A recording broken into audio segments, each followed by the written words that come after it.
Hey everyone.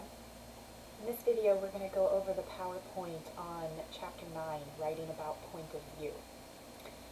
So, in this chapter we're going to learn about what a narrator is and what we mean by point of view. We're going to learn the primary points of views that are used in storytelling. And we're also going to think about how point of view can help us figure out other elements of a short story, including the theme. So, first though, what do we mean by point of view?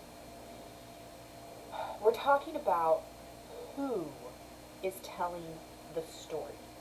Whose thoughts and feelings, if any, does the reader have access to? That storyteller is, in fiction anyway, referred to as the narrator. The narrator is a creation of the author. It should not be confused with the author themselves, right?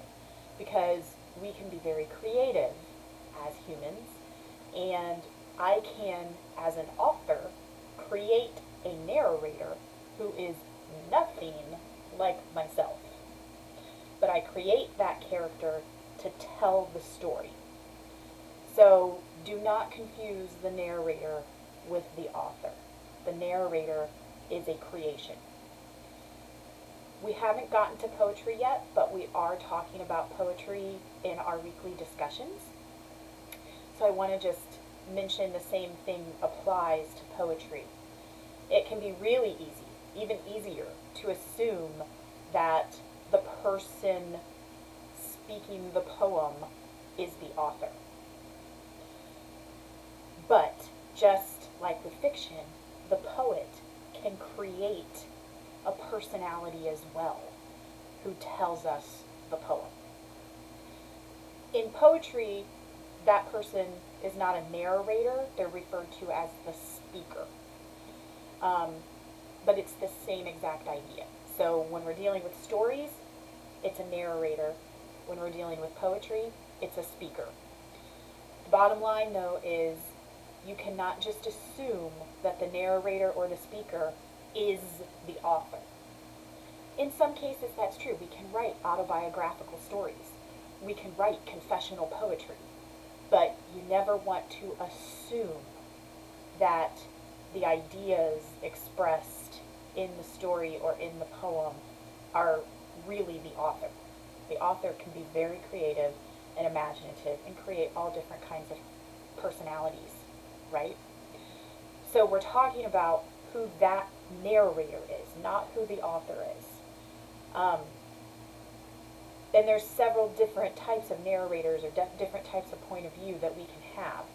And depending on which one it is, it helps classify the stance and the identity of the person who is reporting the action of the story. The person, the character, whose eyes and mind become ours as we read the story. Everything that we get is filtered through the point of view of the narrator. Okay? So, 5 of the most common types of points of view. The first is the omniscient narrator. This is the all-knowing narrator. They are not a character in the story. They are not involved in the action. But they are witness to it in some way. They're not a character, though. They're just this all-seeing, all-knowing entity. Right? They are able to tell us what many or all of the characters are thinking and feeling.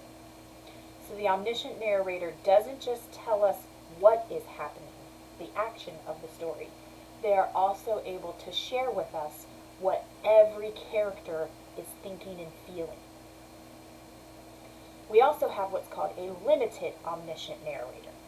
So this person is still, this narrator is still not a character in the story. They're still not involved in the action. But instead of having access to what every character is thinking and feeling, this narrator really only has access to one character, typically the main character, the protagonist. But we get their innermost thoughts and feelings, as well as what the action is. Then we have a first-person narrator. This is when the narrator is telling a story that he or she has been involved in. They were a participant in the action of the story. It's often in first-person pronouns, I, right? And it's almost like they're speaking directly to us, sharing the story with us. It's almost like we could imagine sitting down across from them and they're telling us about the story that happened to them, right? One thing to keep in mind, though, when you are dealing with a first-person narrator is we're only getting their side of the story, right? We don't have access to any of the other characters in any way, shape, or form. It's just an interesting thing to keep in mind. Another type of narrator we have is the unreliable narrator. This is when the narrator could be a first-person narrator, right? So it still could be the person who is directly telling us the story. They were involved in the action. They're using the first-person pronoun I to tell us about the story. But they might misrepresent the facts. They might not be honest. They might not even be sane. And I wish we had time to read a couple of stories with unreliable narrators. There's a couple of really good ones. One author who is very famous for unreliable narrators is Edgar Allen Poe. So if you've ever read The Telltale Heart or The Cask of Amontillado, or even The Fall of the House of Usher, those narrators are they're crazy. they're kind of crazy. So everything they tell us, you have to question, and that's not something that we are used to doing when we read a story. I think we grow up being very trusting readers, and we just assume that the narrator of the story we're reading is honest and trustworthy. And it's interesting how a lot of modern and postmodern writers over the last 100 years or so have flipped that and really played with it, and make us see that we can't always trust the narrator. It's kind of fun. We will get to this in the poetry as well. There can be unreliable speakers in poetry. Then we also have the objective narrator. So this is almost like the narrator disappears from the story almost. I suppose they're still there, but it doesn't seem like they are, because they don't have access to anything except the action. So it's almost like you could just set up a video camera and it just would capture the action and the dialogue, and that's it. That's all we get. There's that type of narrator as well. Objective point of view. Okay? So those are the 5 most common points of view. Let's think about point of view in our 2 short stories. So we'll look first at The Story of an Hour. And in the first 2 paragraphs of The Story of an Hour, we have objective point of view. Remember, objective is where we only are told the action and the dialogue. We don't have any access to any of the characters' thoughts or feelings. And it's interesting that in those first 2 paragraphs, Mrs. Mallard is in the company of other characters. She's not alone. She's with her sister and Richards. She still thinks in the beginning that she is a wife. She's learning in those first 2 paragraphs that her husband has supposedly died. And during those moments when she is around other people and the point of view is objective, it's as if she has no thoughts or feelings of her own. We don't have access to those. The middle of the story, though, is in limited, omniscient point of view. And remember, this is the point of view where the narrator doesn't have access to all the characters' feelings and thoughts, but they do have access to the main character's feelings and thoughts. And that is exactly what we get in the middle of this story. She is alone. Mrs. Mallard is alone in the middle. She goes up to her room by herself. When she's in that room, she is under the impression that she is now a widow. She is no longer a wife. She is able to express her thoughts and feelings. So we get that limited, omniscient point of view so that we can understand what she's thinking and feeling. And I have a quote here on the slide. She would live for herself. There would be no powerful will bending hers in that blind persistence with which men and women believe they have a right to impose a private will upon a fellow creature. She doesn't have anyone forcing their will upon her anymore. She's not enforcing her will upon anyone anymore. She is able to express herself. She's able to share what she's thinking and feeling when she is alone and no longer a wife. The last 4 paragraphs of the story return to the objective point of view that we had in the very beginning. And in those last 4 paragraphs, she is again not alone. Mrs. Mallard has gone back downstairs with her sister and Richards, and now her husband walks in as well. It means she's once again a wife. She's no longer her own person. And we return to the version that we had in the beginning where there are no thoughts or feelings to express. So it's an interesting, it sheds a lot of light on what we're supposed to take from the story,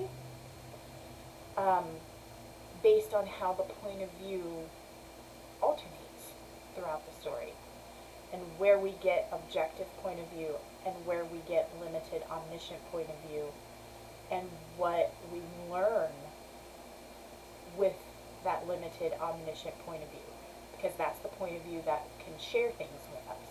It's not just a recording of what happened and who said what. And that's something that we need to pay attention to, because the fact that she is able to express herself freely in that middle section tells us a lot about what Chopin wanted us to gain from the story, what her overall theme was, and how, oppressive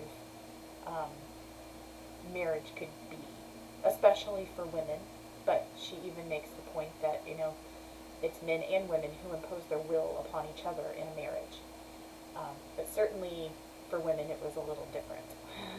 They didn't have the freedom of being an individual necessarily.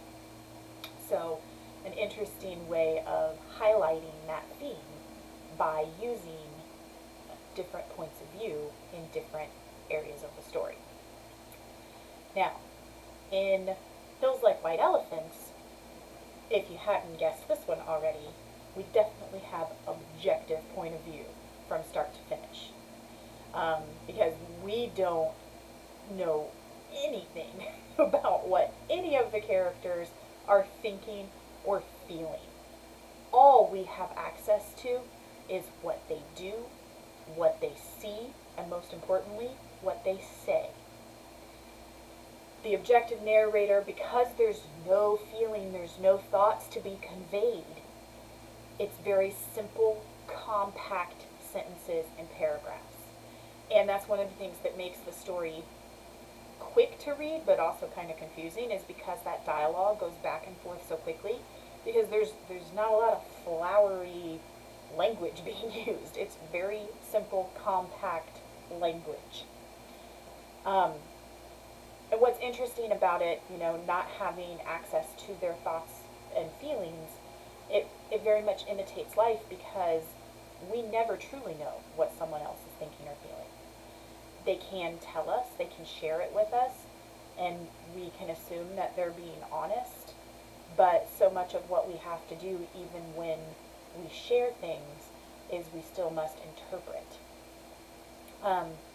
But more importantly, I think using the objective point of view in this story forces us to focus on the dialogue, because we don't have access to what they think and what they feel, and that means we're trying our hardest to sift through the dialogue to figure out what the heck is going on. And we get to the end and we still don't know.